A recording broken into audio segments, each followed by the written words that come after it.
Subclass 11.3 deals with extension in defects notification period.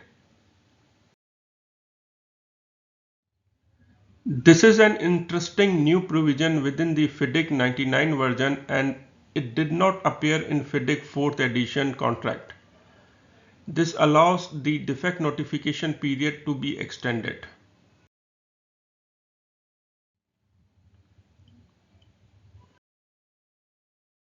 For the sake of clarity, let us divide this class into four parts. First one is employer's entitlement. Second is reasons of employer's entitlement. Third part is maximum extension in defect notification period. And last is limitation of contractor's liability. So what is the employer's entitlement under this clause? Employer shall be entitled, subject to subclass 2.5 employer's claim, to an extension of defects notification period. So employer is entitled to extend the DNP defect notification period. However, employer has to provide notice under subclass 2.5 employer's claims. What are the reasons for employer's entitlement? If to the extent that after taking our certificate, the works or section or major item of the plant cannot be used for purpose for which they are intended by reasons of defects or damage, the employers will be entitled for extension in defect notification period. So because of the damage or defect, the work, section or major item of the plant cannot be used for intended purpose, the employer will be entitled for extension in defects notification period.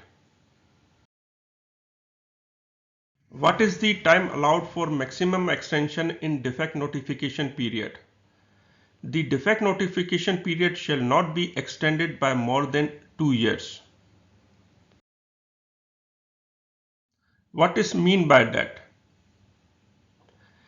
Say this is the construction period and this is original defect notification period of 1 year. Maximum allowed period of extension in defect notification period is 2 years. So defect notification period cannot be extended by more than 2 years. Fourth part is limitations of contractor's liability.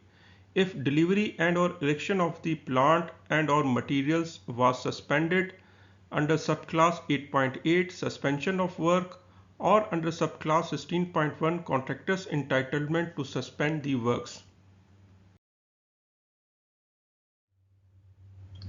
Under such circumstances, the contractor's obligation under this subclass shall not apply to any defects or damages occurring more than 2 years after defect notification period for plants and or material would otherwise have expired. So to establish an entitlement to an extension in defect liability period, employer has to prove that due to defect or damage, the whole or section of the works or a major item of the plant could not be used for intended purpose. Then the defect notification period would be extended for appropriate period which must not exceed 2 years. If the employer considered that he is entitled to an extension in defect notification period, then either the employer or the engineer must give notice to the contractor.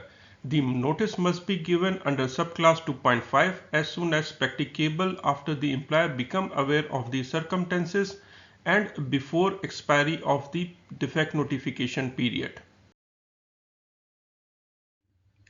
If delivery and or erection of the plant and or material was suspended under subclass 8.8 or under subclass 16.1, of course, the calendar days of the defect notification period will be delayed. Then the contractor's obligation to repair the defects or damage shall not apply to any defect or damage which occurs more than 2 years after defect notification period have expired. This limitation takes precedence over the other requirements in this class and refers specifically to the problems with the plants and or materials.